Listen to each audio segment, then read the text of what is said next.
পুজো শেষ, খুব শীঘ্রই এবার এসআইআর রাজ্যে। এসআইআর এর প্রস্তুতি শুরু হচ্ছে। আগামী সপ্তাহে কলকাতায় প্রতিনিধি দল, জাতীয় নির্বাচন কমিশনের 4 সদস্যের দল আসে কলকাতায়।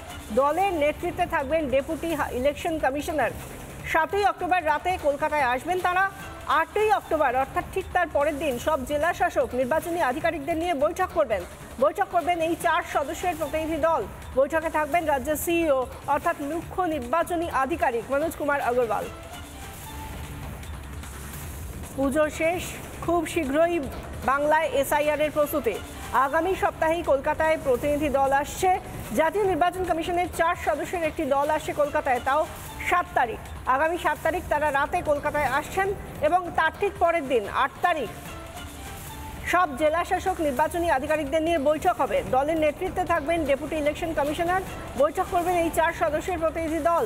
8 তারিখ হবে সেই বৈঠকে থাকবেন রাজ্যের CEO Manoj Kumar Agarwal.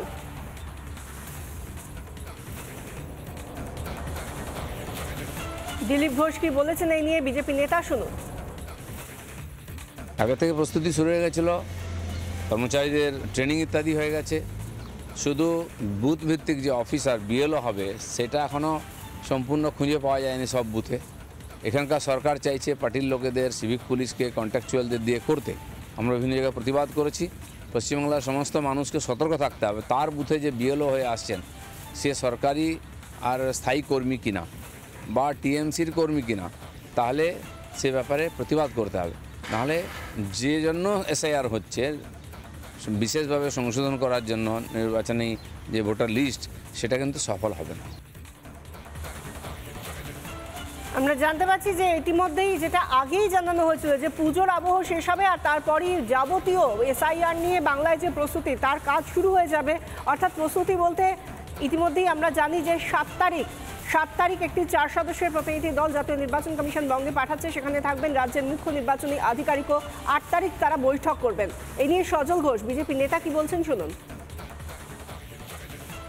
As soon as SIR শুরু করা উচিত এবং উইদাউট এসআইআর নো ভোট করতে হবে সঠিক সম্পূর্ণ এসআইআর পদ্ধতি হয়ে যাওয়ার পর।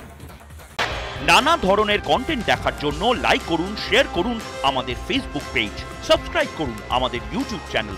পাশাপাশি অন্যান্য ব্রেকিং নিউজের জন্য অবশ্যই চোখ রাখুন রিপাবলিক বাংলায়।